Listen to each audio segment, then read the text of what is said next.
este espacio. La voz de los protagonistas. Contacto telefónico. Se trata de Luis Javier Cortés, politólogo por la UAM, maestro en Administración y Políticas Públicas por el CIDE. Él escribe en Pájaro Político, de Animal Político y en Nexos. Y la verdad es que siempre nos da muchísimo gusto tener a Luis Javier y platicar con él y escucharlo sobre el análisis de uno de sus grandes temas, un tema al que siempre va a fondo, el tema de la salud. Y entonces se plantea una pregunta que es muy interesante. ¿México cuenta con uno de los sistemas de salud más eficaces del mundo, como dijo el presidente en su sexto y último informe de gobierno? ¿Qué tanto hay de verdad y qué tanto se separa de ella el discurso hecho por el presidente? Gracias, Luis Javier, por estar con nosotros y por traernos este tema que sin duda alguna es uno de los grandes temas que preocupa y ocupa a la mayoría de los mexicanos. ¿Qué tal, Marcela? Muy buenos días, saludos a tu auditorio, el gusto es mío y muchas gracias por la invitación. Bueno, de lo que dijo el presidente, que es verdad y que se aleja de ella.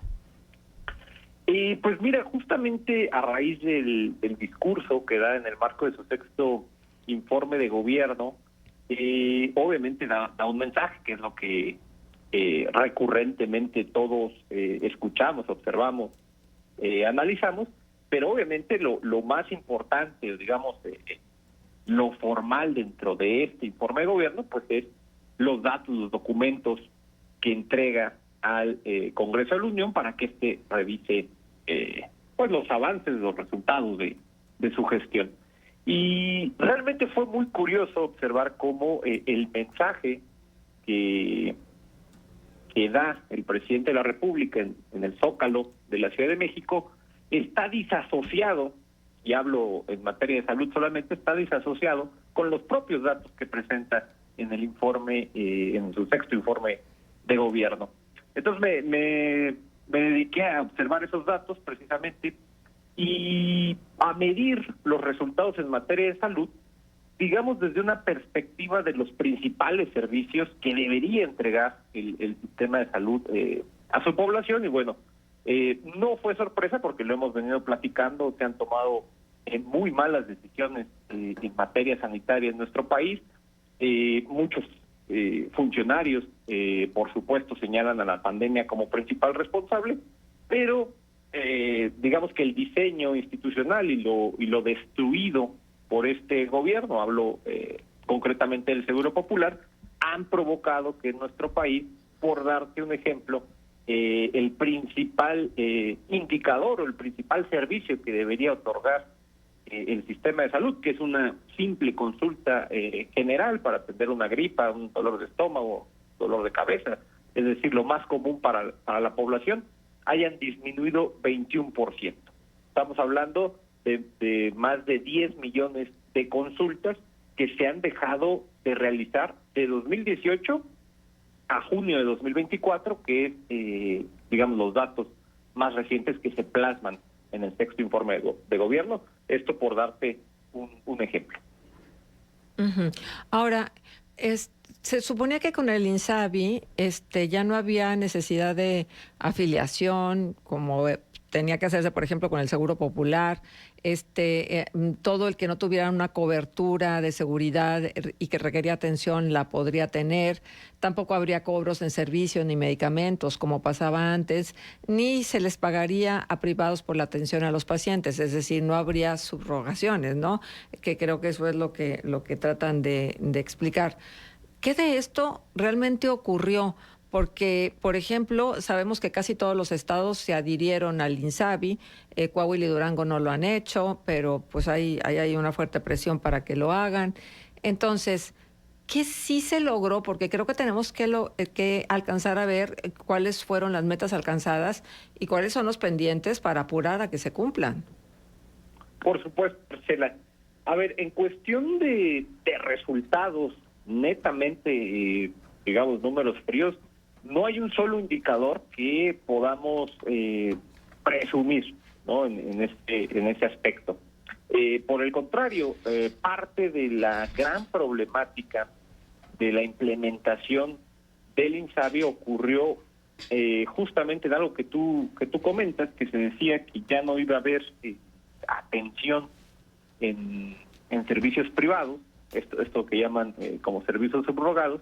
Esto disminuye, digamos, esta sola decisión disminuye la oferta disponible para la población sin seguridad social para atender su salud. Es decir, se centralizó, se monopolizó toda la atención de la salud de la población en pues la infraestructura sanitaria de los estados de la República que decidieron adherirse. Digamos que en cuestión de resultados desde esa perspectiva de indicadores, de variables, de servicios, incluso de infraestructura, que ha presumido mucho el presidente y el propio director de IMSS, que ha aumentado, en el propio informe de gobierno, las unidades médicas de salud de primer nivel han disminuido y estoy por terminar ese texto. Uh-huh. Pero desde la parte, digamos, administrativa, es decir, de lo que se plasmó, el primer error reconocido ya por el gobierno federal, y digo no explícitamente, pero sí, digamos, de facto, es que la no credencialización de los derechohabientes a los cuales vas a atender fue un error, ¿no? Y esto por dos simples razones. La primera es cómo planeas la compra de medicamentos, la contratación de personal, incluso dónde mejorar el equipamiento médico de una clínica, de un hospital, si ni siquiera sabes cuántas personas vas a atender en ese lugar.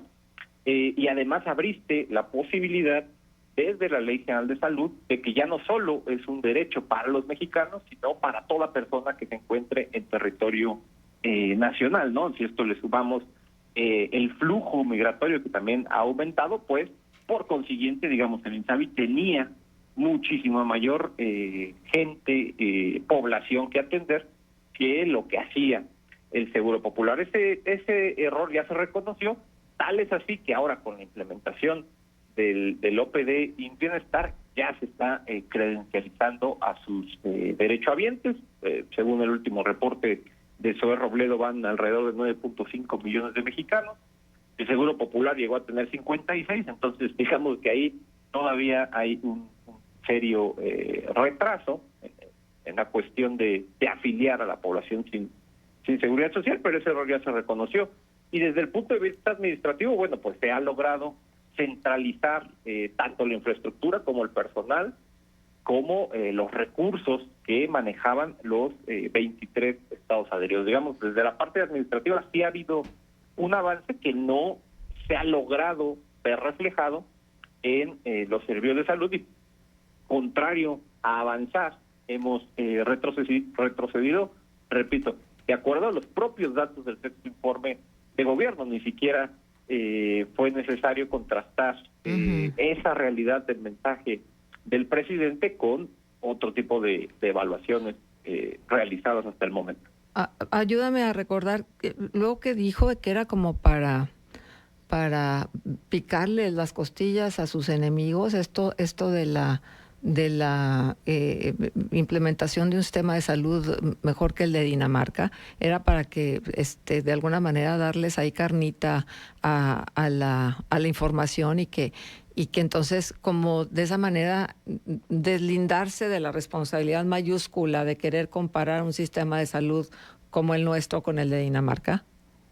¿Te acuerdas qué fue lo que dijo? Sí. O sea, algo así, ¿no? Fue. Sí, que los adversarios se iban a molestar por este comentario, pero que él podía afirmar que contábamos con uno de los sistemas de salud más eficaces del mundo, ¿no? Que incluso mejor que el de Dinamarca, que fue el país referente que utilizó desde un primer momento para argumentar y crear su narrativa que sustentara la desaparición del Seguro Popular. Y justamente parte de, digamos, del texto de lo que intento plasmar es no compararnos con Dinamarca, ni siquiera con otro país, porque me parece inocuo, dadas las condiciones actuales de nuestro sistema de salud, siquiera realizar una comparativa, porque también hay que decirlo, a ver, en salud pública, si bien es cierto que las comparaciones entre países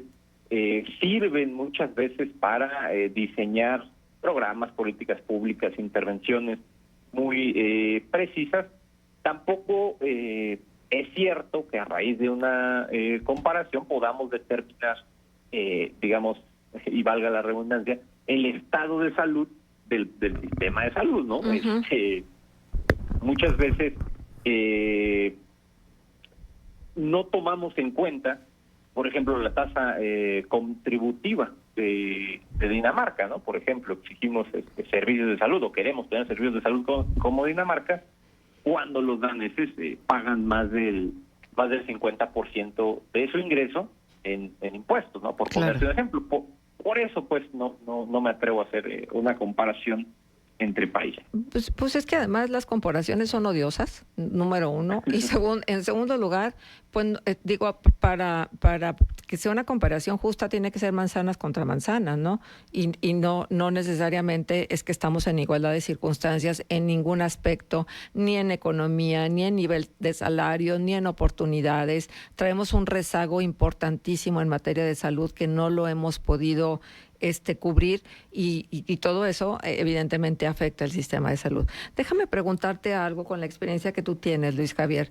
Seguramente el Seguro Popular tampoco era perfecto, ¿sí? ¿Qué de lo que tenía el Seguro Popular extrañamos hoy en día con el IMSS Bienestar?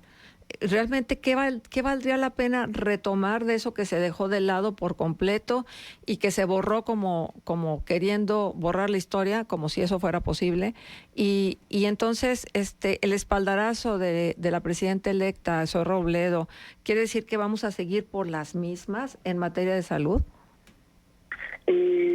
Pues sí, digamos, contestando a la última pregunta, sí, desde el proyecto de la implementación del organismo público descentralizado continuará, e incluso, lo has adelantado y lo he escuchado en muchas ocasiones y leído también, incluso ya estados que no son gobernados, digamos, por el partido afín al Ejecutivo Federal, es decir, Morena, ya están en pláticas para adherirse al organismo público descentralizado y bienestar, ¿no? El caso de Coahuila, de Durango, incluso el propio Aguascalientes, que es panista, parece que también se encuentra en pláticas. Y mira, realmente es un tanto paradójico lo que voy a comentar, pero no podemos continuar con digamos, dos modelos, ¿no? Para los estados adheridos y para los no adheridos. Entonces, si me preguntas qué es lo mejor administrativamente, bueno, pues que se adhieran, ¿no?, al bienestar. Ahora, pasando a tu primera pregunta, y creo que ahí radica, es decir, no firmar el acuerdo de colaboración per se con el bienestar no es catastrófico, no está mucho menos, sino es revisar realmente lo que está haciendo el OPD Bienestar y rescatar cosas que traía el Seguro Popular. La primera, bueno, ya la mencionamos, es la afiliación de su población. No puedes diseñar, implementar, planear siquiera un servicio de salud sin siquiera conocer la cantidad de población que vas a atender. Eso creo que, bueno, ya están corrigiendo el rumbo y ya lo están atendiendo.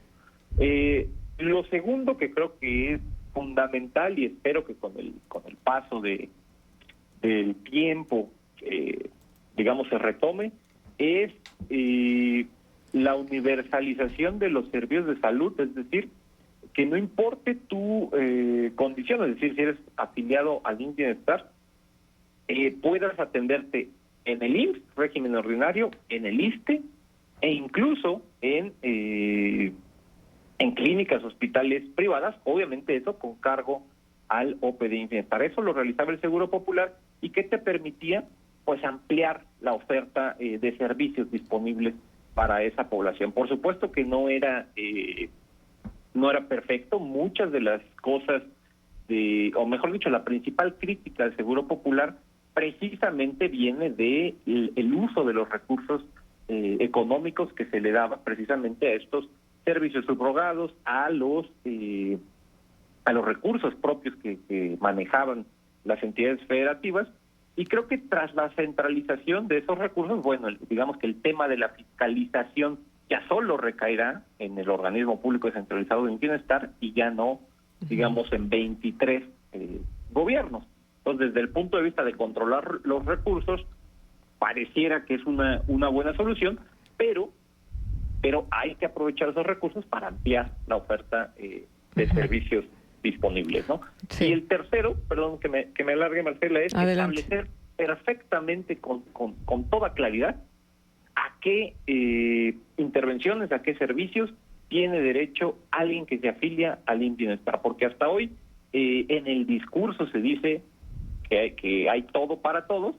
Sin embargo, a la hora de atenderse, a la hora de planear, a la hora de, volvemos a lo mismo, comprar medicamentos, contratar especialistas, no puedes cubrir todo porque no tienes siquiera un presupuesto suficiente para atender lo primordial. Sí, pero es que además el IMSS Bienestar nació acotado. Primero era la atención de primer nivel, después lo extendieron a atención de segundo nivel, pero hay muchos procedimientos e intervenciones médicas que no están contemplados ni en ninguno de los dos niveles.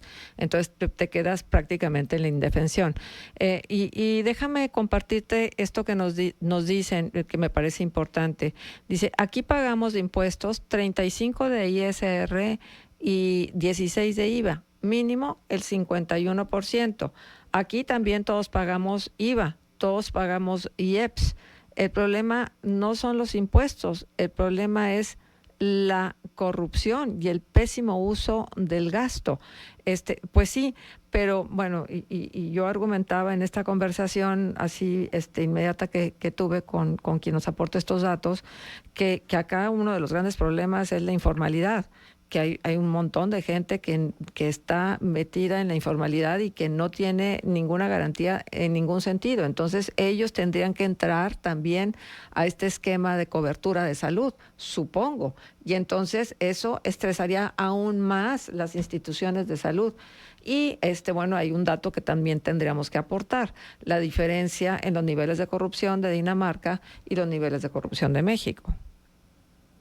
Sí, por supuesto, son variables obviamente que afectan el diseño de una política pública y digo, lo mencionabas muy bien, Marcela. A ver, obviamente sí pagamos el 35% de ISR, la población asalariada, es decir, quien tiene,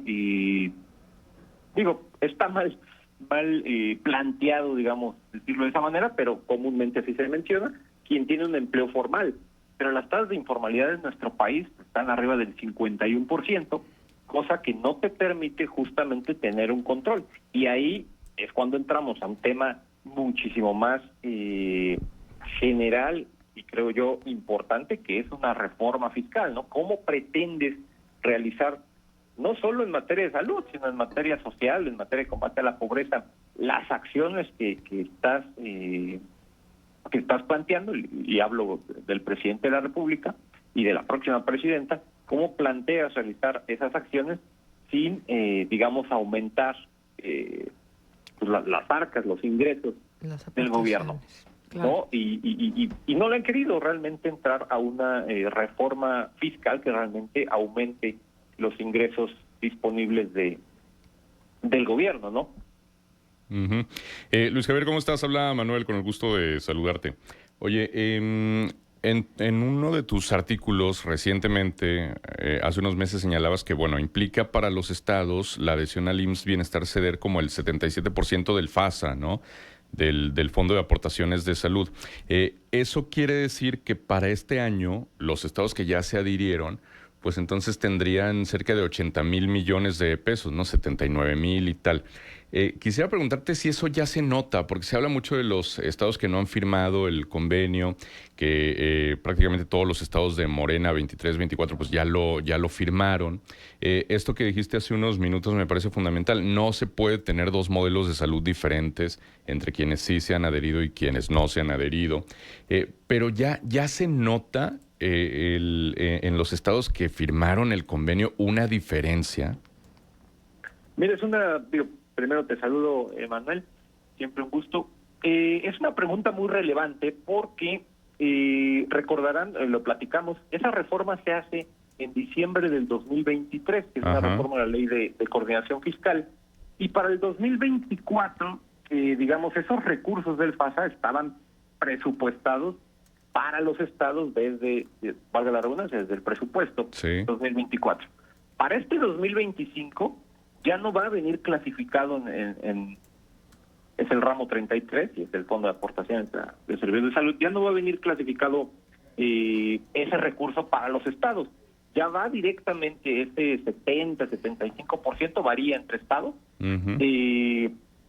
ya va a ir directamente ese 75% que decidieron ceder los estados, ya va a estar directamente en el presupuesto del organismo público descentralizado. Entonces, de entrada, pues ahí se va a observar, digamos, una caída importante. Y por lo mismo, no se ha logrado todavía percibir, o por lo menos yo no lo he logrado percibir, aunque ya ha habido muchísimas manifestaciones, Manuel, sobre todo de trabajadores, porque el FASA comúnmente, y esto sí es, digamos, muy homologado en todos los estados, comúnmente con el FASA se paga más del 85% de la nómina de médicos, enfermeras, de personal administrativo contratado, o incluso con plazas, ¿no? En los estados. Entonces ahí es donde seguramente se va a notar, y las principales manifestaciones, incluso en Durango, han existido porque hay esa incertidumbre de cómo se va a cumplir con las obligaciones del gobierno si ya no va a tener esos recursos en su poder. Y realmente el OPD Bienestar, como lo platicamos en aquella ocasión, no ha aclarado, o por lo menos no ha difundido, el mecanismo mediante el cual se va a asegurar que ese 75%, y es por ponerte un ejemplo, que ese 75% de los recursos que los estados o un estado cederá al OPD Bienestar seguirá perteneciendo a ese estado. Digo, no sé si me explique. Sí. Los recursos de los estados adheridos entran a una bolsa, digamos, general que el OPD manejará, pero no tenemos hasta hoy los mecanismos bajo los que el Bienestar asegurará que los recursos lleguen a los estados adheridos de acuerdo, pues, a los propios ingresos que ceden, ¿no? Entonces sí es una preocupación que realmente todavía no se nota hasta el momento, pero créeme que una vez iniciada la discusión del presupuesto, que ya no debe de tardar en entregarse, comenzará muchísima preocupación, sobre todo de los propios secretarios de salud que firmaron el año pasado este acuerdo de colaboración. Sí, exacto, porque luego también queda la duda, ¿cuál va a ser la operatividad? Se supone que sería mejor de los hospitales generales, pero si seguirían existiendo las jurisdicciones sanitarias en los estados o las clínicas de salud en los estados también, ¿qué pasaría? Digo, obviamente tendrían que cambiar el esquema operativo, ¿no? Sí, de hecho, el año pasado, también en noviembre, el Bienestar dio a conocer su modelo de atención para el bienestar, así se llama, donde plantearon solo como idea la posibilidad de que ya no existan las jurisdicciones sanitarias y pasen a llamarse distritos del bienestar. Y es ahí, en estos pequeños detalles, donde te hablo de que no pueden coexistir dos tipos de sistemas, porque, por ejemplo, por otro ejemplo, a Coahuila y a Durango sí les va a llegar el FASA completo, porque no se han adherido al Bienestar. Sin embargo, el territorio de Coahuila y de Durango... Nos queda un minutito, Luis Javier. Sí. El territorio de Durango y Coahuila se dividirá ahora en distritos del bienestar, pero con distintos recursos. Es en esas especificaciones donde el Bienestar debiera aclarar los mecanismos de la utilización de esos recursos. Luis Javier, como siempre, muchas gracias. Te mandamos un abrazo y qué bueno que te hemos tenido para arrancar semana.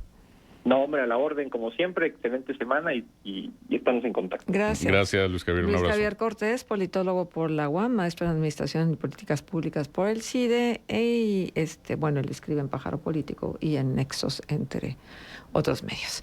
Bueno, son las 8:08, 17 grados centígrados. Pues sí, ya se empiezan a manifestar los que dicen, claro que estamos mejor, y los que dicen, no alcanzamos ni estar como estábamos antes. Vamos a la pausa y regresamos. Contextos. El programa líder en la radio hablada.